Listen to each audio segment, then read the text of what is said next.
Hi, Virgo. Welcome to your December 2018 Astro Update. I'm Raina, and in December, there is a lot of emphasis on your fourth house of home and family.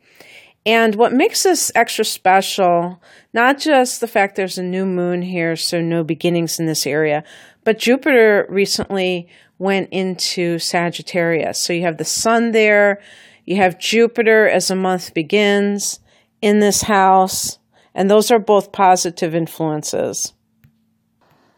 As the month begins, in addition to that strong presence in the domestic fourth house, Mercury, which has been retrograding, starting in that fourth house, moves into the third. Now, in terms of people, the fourth house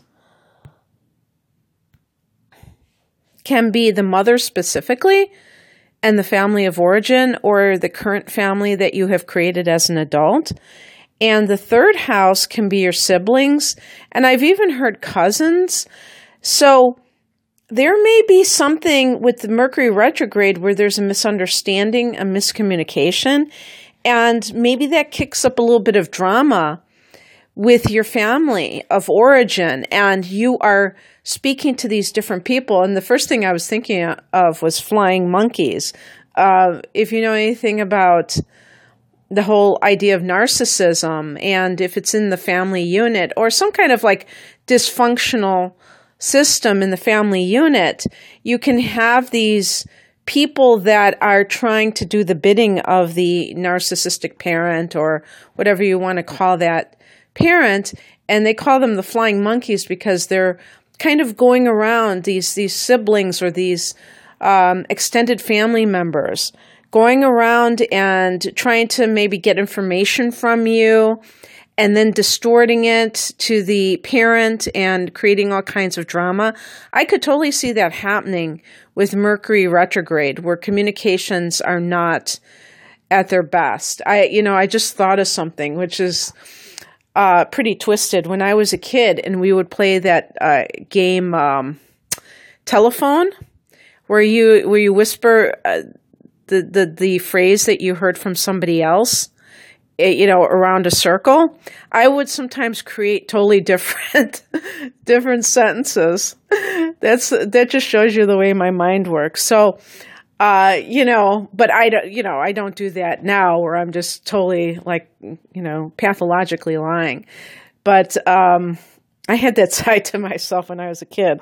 So these kind of things, people can distort things to suit their purposes, and maybe they even act very innocent about it. So I would just suggest, if you're listening ahead of time and you kind of know that there is possibly some potential drama with family, is to stay above the fray. Don't allow them to suck you into it, because they could even they could act like they're so concerned and they want to let you know about something that somebody said. And before you know it, you're off to the races.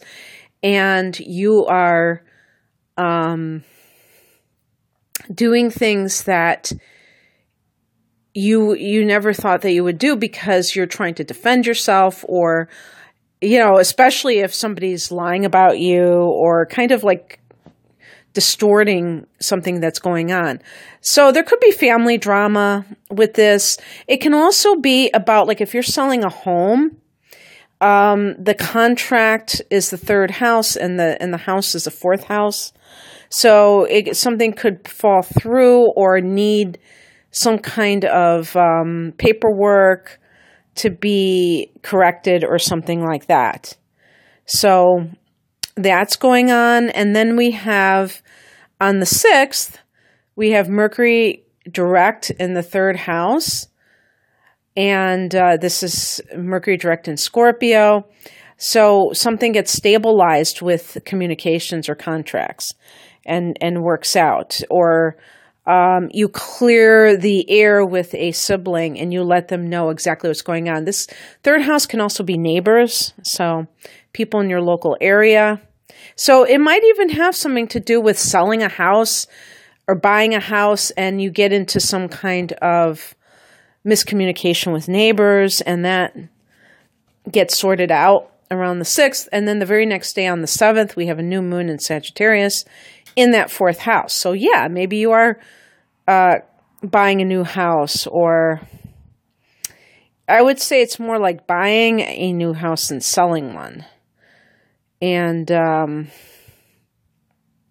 but anything related to property matters. New beginnings there, new beginnings with mother. And yeah. And then on the 12th, Mercury goes back into Sag. It's not out of its shadow until Christmas Day, the 25th, but it is back in the sign where it retrograded. So it joins a very crowded house. Oh, nice band. So we have, let's do a little tally here. We have Mercury in the 4th house. We have Jupiter. We have the Sun. Recently just had the new moon there. And anything else that I'm missing? But that's well enough. Good enough. And soon to be, probably in January, Venus. And then, so that allows you, when Mercury goes back into that 4th house, that allows clear communication. Maybe first you start with your siblings, then you start with your mother, and you iron it out. You work it out. On the 21st, we have the Sun going into Capricorn. And that's your 5th house. And so for the single Virgo people, this can be a time when you're starting to see a little bit of movement in your love life. You have had Mars in that house earlier, and that was actually where Mars retrograded into. And that might have been more of a past relationship, I'm thinking, than a current one. I do want to talk about your 5th house because it's already loaded. Speaking of the 4th house, boy, the 5th house is too. But some of these transits are more longer range, and they're going to do a number on your idea of what love is, especially if you're single and love is something that has remained elusive for you. Having these heavy hitters like Pluto and Saturn in that 5th house means that the universe will force you to really change your attitude towards love, and also become more selective in certain cases. Sometimes, Virgo, you're a sign that can be very, you might be very critical, but at the same time, you might be, when you do find somebody that you care about, you might be like, almost like a Pisces, your opposite sign, where you just, I will do your bidding. And you have to maintain that sense of your own self at all times. And with the 5th house, this is about your creativity too. So this is an individualistic house, being a fire house. And, Leo is the ruler of this house. So one thing that I would say is that, with the Sun going here, this will shine a light on all of the issues concerning the state of your love life, which may be kind of been difficult for some of you. Obviously, this is a general reading, so when I mention specific dates and years even, you have to just take that as a general range and not just glom onto it and assume that it's going to be 100% what your situation is. These readings are only meant as a general kind of overview.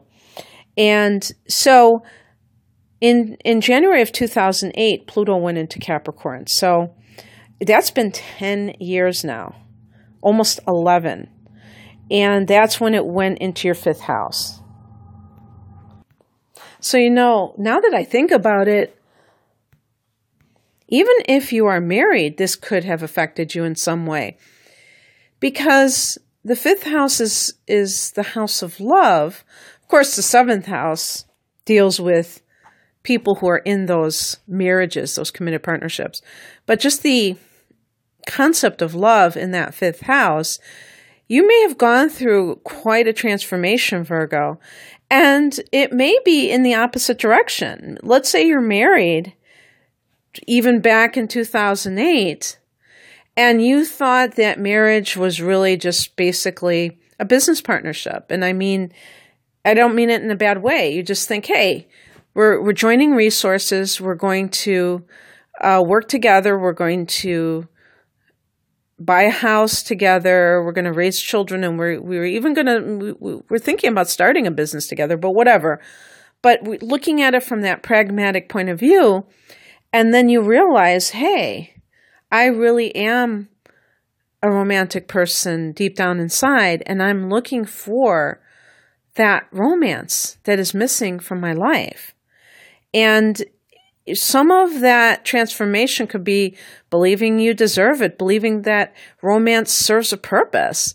For a Virgo person, especially if your Venus is in Virgo, you might think it's silly. You might think it's superfluous, extra, not what is needed in life.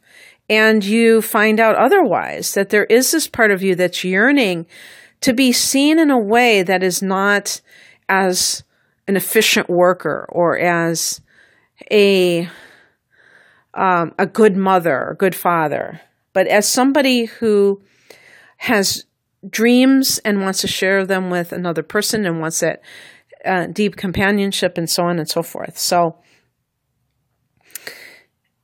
the sun in that house may shine a light on some of those other transformations that have been occurring. But here's the kicker.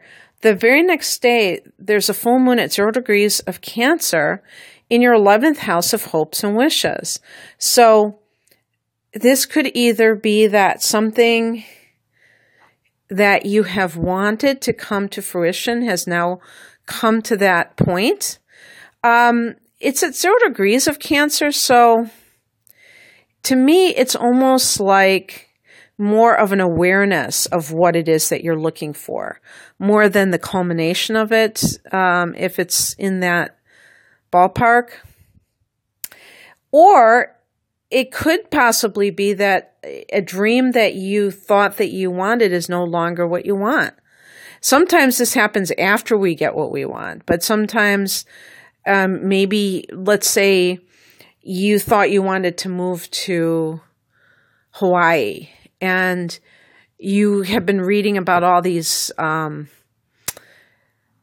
those fires and the lava and I think there was some kind of a tornado or some kind of a weird, like a hurricane type of a thing. And you're like, something, I don't think I want to be on an island out in the Pacific. I think I'm going to stay right here.